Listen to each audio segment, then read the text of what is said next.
Os grupos do Programa de Esquizofrenia da USP e o Programa de Esquizofrenia da Unifesp, da USP liderado pelo professor Hélio Elks e o da Unifesp liderado por mim, Rodrigo Bressan, eles se uniram para ensinar as pessoas a fazer diagnóstico de refratariedade e tratar a refratariedade efetivamente. Esse produto, esse vídeo, faz parte dessa iniciativa de ensinar os médicos a tratar melhor esses pacientes e parar de negligenciar aqueles que precisam do uso da clozapina. Cada vez está mais claro que o uso da clozapina pode mudar o desfecho desses pacientes, mas está mais claro ainda que o uso deve ser mais precoce.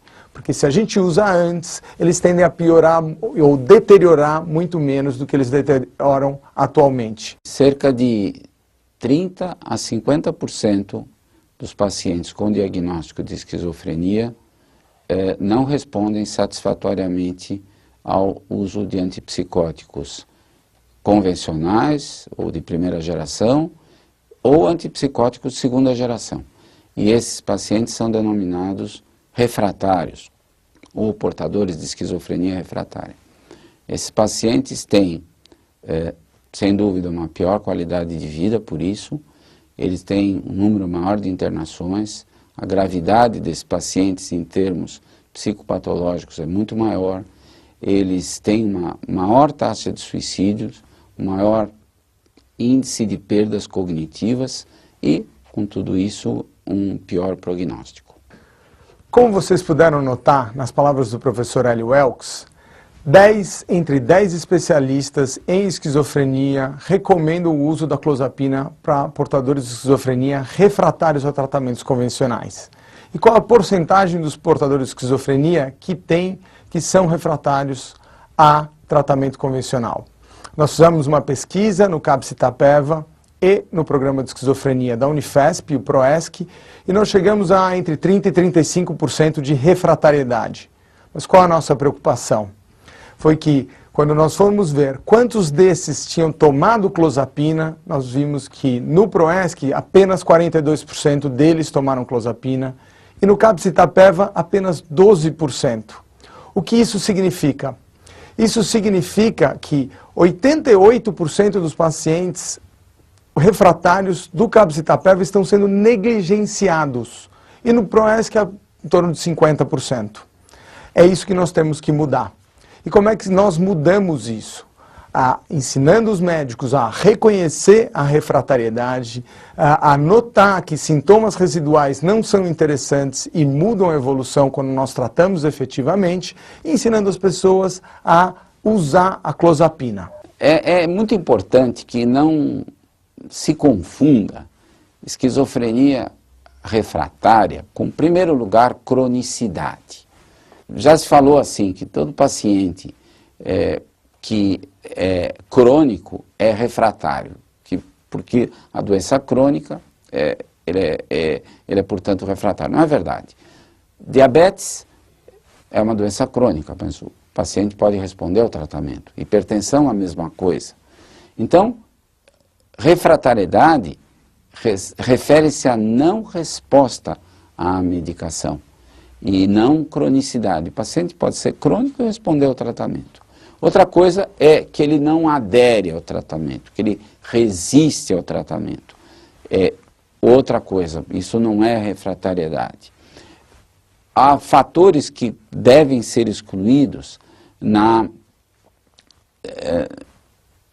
no diagnóstico diferencial de esquizofrenia refratária, como é o caso de dependência de substâncias ou a presença de doenças físicas que podem estar com os seus sintomas determinando que o paciente não tem uma boa adesão ao tratamento, a intolerância medicamentosa, a tomada irregular de medicação, o relacionamento médico-paciente insatisfatório e, sobretudo, a dosagem insuficiente. Pacientes com esquizofrenia refratária, na época que foi introduzida ou reintroduzida a clozapina no arsenal terapêutico, em 1988, eram definidos por critérios tais como uma história ruim de resposta a tratamento, com 3 tratamentos anteriores,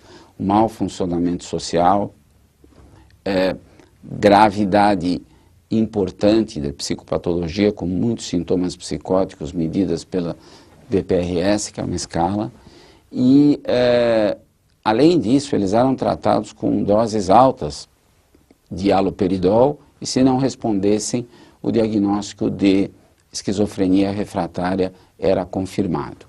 Esse critério foi muito importante, embora muito restrito, para definir o que era esquizofrenia refratária, pois só assim puderam ser selecionados os pacientes para o estudo que retomou a clozapina, que foi o estudo de Kane, em 1988. E então, o que se viu é que a clozapina apresentava, assim, uma resposta muito melhor que a clorpromazina em pacientes com diagnóstico de esquizofrenia refratária pelos critérios que nós antes havíamos descrito. Hoje em dia, o diagnóstico de esquizofrenia refratária é estabelecido na base dos algoritmos para o tratamento da esquizofrenia, de um modo geral. Um deles, que é o TMAP, Texas Medication Algorithm Project, determina que um paciente deve ser tratado em monoterapia com um antipsicótico de preferência de 2ª geração por um certo período. Se houver resposta, ele vai para a manutenção. Se não houver resposta, ele vai para um segundo tratamento com um 2º antipsicótico de preferência de 2ª geração também.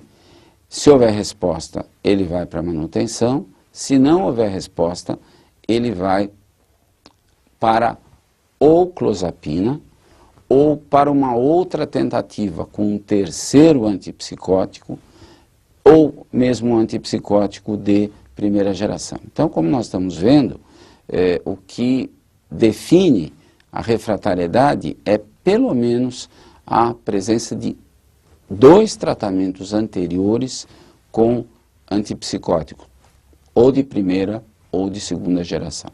O algoritmo IPAP, do qual nós participamos, é um algoritmo internacional, International Psychopharmacology Algorithm Project, que pode ser acessado no site www.ipap.org. E este algoritmo define alguns passos muito importantes para o diagnóstico e tratamento da esquizofrenia e da esquizofrenia refratária. Então, nesse sentido, o que é esquizofrenia refratária de acordo com um algoritmo como o do IPAP? É um paciente que não respondeu a 2 tratamentos com doses adequadas de um antipsicótico em monoterapia por um período, então, no máximo de 12 semanas, ou seja, 4 a 6 semanas no primeiro tratamento, 4 a 6 semanas no segundo tratamento. Então, se o paciente não respondeu a esses 2 tratamentos, ele é considerado refratário e ele tem indicação de clozapina. A cada ponto do tratamento, é muito importante que tenhamos em mente vários aspectos que ocorrem durante o tratamento da esquizofrenia, que são muito comuns, como risco de suicídio, catatonia, agitação ou violência, falta de adesão, depressão ou sintomas do humor, abuso de substâncias. Se o paciente está na fase prodrômica ou no primeiro episódio, e se ele tem efeitos colaterais induzidos pelos antipsicóticos.